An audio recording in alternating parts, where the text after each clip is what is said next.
অসম অনুসূচিত জাতি পৰিষদৰ নাজিৰা জিলা সমিতিয়ে বিশেষ অভিনন্দন অনুষ্ঠানৰ জৰিয়তে ছাত্ৰ ছাত্ৰীসকলৰ যিসকল কৃতিমান ছাত্ৰ ছাত্ৰী আছে সেইসকলক আজি অভিনন্দন জনাইছে। এই অভিনন্দন অনুষ্ঠানত সদৌ অসম অনুসূচিত জাতি ছাত্ৰ সন্থাৰ তৰফৰ পৰা উপস্থিত থাকিবলৈ পাই নিজকে গৌৰৱ অনুভৱ কৰিছোঁ।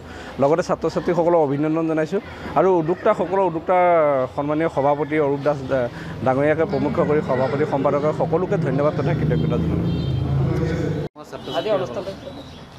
অসম অনুসূচিত জাতি পৰিষদ নাজিৰা জিলা সমিতিৰ উদ্যোগত আজি এই অভিনন্দন অনুষ্ঠানটি আমি অনুসূচিত জাতিৰ হাই ছেকেণ্ডেৰী আৰু মেট্ৰিকৰ যিসকল ফাৰ্ষ্ট ডিভিজন পাছ কৰিছিলে তেওঁলোকক লৈ আমি অভিনন্দন অনুষ্ঠান আজি আয়োজন কৰিছিলোঁ। তাৰে আজি নাজিৰা জিলা সমিতিৰ উদ্যোগত 19 গৰাকীকৈ আমি ছাত্ৰ ছাত্ৰীক আমি আজি প্ৰথম বিভাগত উত্তীৰ্ণ হোৱা ছাত্ৰ ছাত্ৰীক আমি অভিনন্দন অনুষ্ঠান ইয়াত আয়োজন কৰিছোঁ।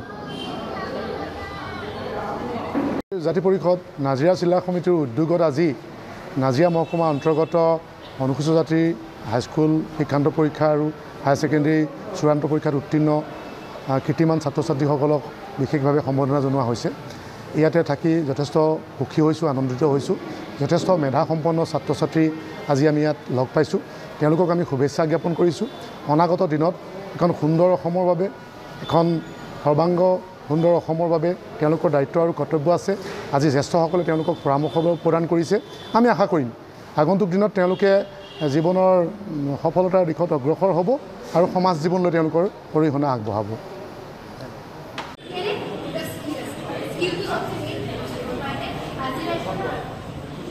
আজি টাইমত মানে এনেকুৱা হৈছে যে কোনোবাই 95% পাইছে বা কোনোবাই ছেকেণ্ড ডিভিজন পাইছে সেইটো কথা নকৰে। মেট্ৰে এইটো কৰে যে আমাৰ স্কিল কিমান আছে, কিমান হিডেন টেলেণ্ট আছে।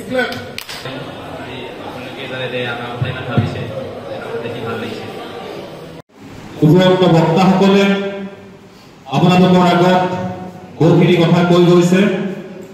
মই বৰ বেছি কথা নকওঁ। বিশেষকৈ আমাৰ ছাত্ৰ ছাত্ৰীসকলক উদ্দেশ্যি দুটা কথা ক'ব বিচাৰোঁ।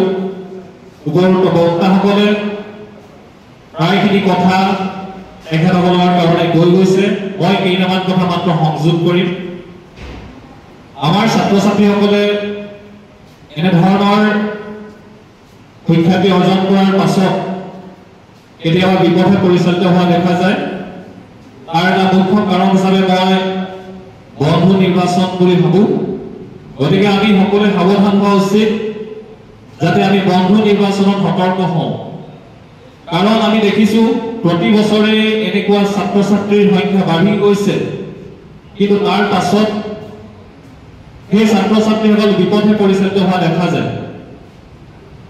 তাৰ সমান্তৰালকৈ যিসমূহ ছাত্ৰ ছাত্ৰী পিছ পৰি ৰয়, কিন্তু সেই ছাত্ৰ ছাত্ৰীসকলে সমাজত আগবাঢ়ি যোৱা দেখা যায়।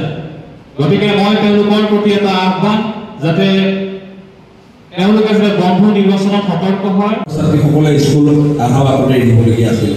আজি যদি ছাত্ৰ ছাত্ৰীয়ে স্কুল এৰে বা কলেজ এৰে, আগতে ছাত্ৰ ছাত্ৰীয়ে ক'ব পৰা এটা অপশ্যন আছিলে যে মই স্কুলত এডমিশ্যন ল'ব পৰা নাই, মোৰ ইউনিফৰ্ম প্ৰয়োজন আছিলে, মোৰ কিতাপ বহীৰ প্ৰয়োজন আছিলে, সেইকাৰণে মই স্কুল এৰিলোঁ, মই এডমিশ্যন ল'ব পৰা নাছিলোঁ। 9-10লৈকে কোনোবাই গভৰ্ণমেণ্ট স্কুলত 110 টকা এডমিশ্যনৰ ফিজ দিব নোৱাৰি গোটেই বছৰটো মাৰ খাই থকা ল'ৰা ছোৱালীও আছিলে। এটা সময় আছিলে এক পৃষ্ঠা বহীপাত তেওঁলোকে কিনি দিয়াত এফালৰ পৰা যদি অসমীয়া লিখিছিলে, আনফালৰ পৰা কিন্তু ইংলিছ লিখি আহিছিলে।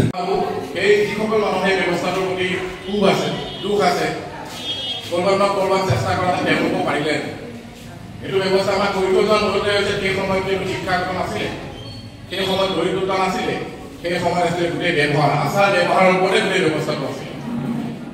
গোটেই আচাৰ ব্যৱহাৰ, অত্যাচাৰ, সৰু মানুহক কেনেকৈ ব্যৱহাৰ কৰিব লাগে, ডাঙৰ মানুহ কেনেকৈ থাকিব লাগে, এই গোটেই ব্যৱস্থাটো সৃষ্টিৰ মূলতে বাবা চাহেবে এই ব্যৱস্থাটো আমাৰ কাৰণে সাজি থৈ। এই ব্যৱস্থাটোৰ কাৰণে আজি আমি সকলো খুব সুন্দৰকৈ